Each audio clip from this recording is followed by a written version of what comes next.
É isso aí, gente. No nosso leitura psicanalítica de hoje, temos aqui o livro A História do Movimento Psicanalítico, artigos sobre a metapsicologia e outros trabalhos, de Sigmund Freud, volume 14, da edição Standard Brasileira das Obras Psicológicas Completas de Sigmund Freud. E o texto que nós vamos ler é o texto Uma Ligação entre um Símbolo e um Sintoma, de 1916. Vamos ao texto.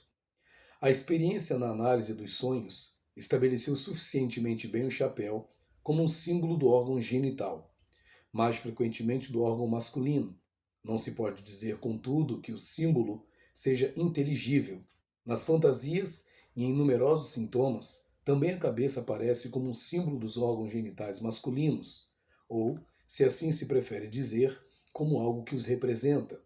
Algumas vezes, ter-se-á observado que pacientes que sofrem de obsessões expressam uma dose muito maior de abominação e de indignação contra a pena pela decapitação do que por qualquer outra forma de morte. Em tais casos, o analista pode ser levado a lhes explicar que estão considerando a decapitação como um substituto da castração.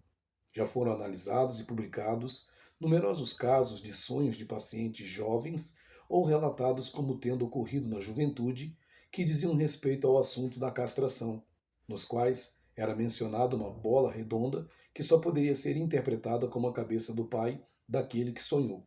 Recentemente, fui capaz de solucionar um cerimonial realizado por uma paciente antes de ir dormir, no qual ela tinha de colocar o pequeno travesseiro superior disposto em forma de losango sobre os outros, e de repousar a cabeça exatamente no sentido da diagonal maior.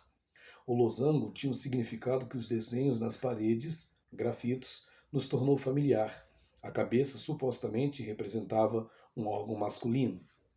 Pode ser que o significado simbólico do chapéu provenha da cabeça, na medida em que um chapéu possa ser considerado como um prolongamento da cabeça, embora destacável. Com relação a isso, recordo-me de um sintoma por meio do qual neuróticos obsessivos conseguem causar a si próprios tormentos contínuos. Quando estão na rua, ficam constantemente de sobreaviso para ver se algum conhecido os cumprimenta primeiro, tirando o chapéu, ou se parece estar esperando pelo cumprimento deles, e cortam relações com um grande número de seus conhecidos após descobrirem que não os saúdam, mas ou não retribuem sua própria saudação de maneira apropriada. No que diz respeito a isso, suas dificuldades não têm fim. Encontram-nas por toda parte, conforme seu estado de ânimo e sua fantasia. Não alteram seu comportamento quando lhes dizemos o que todos eles já sabem, que uma saudação mediante o ato de retirar o chapéu tem o significado de uma humilhação perante a pessoa cumprimentada, que um grande do reino de Espanha, por exemplo, gozava do privilégio de permanecer com a cabeça coberta na presença do rei, e que sua própria sensibilidade no tocante à saudação significa, portanto, que estão pouco dispostos a demonstrar que são menos importantes do que a outra pessoa julga ser.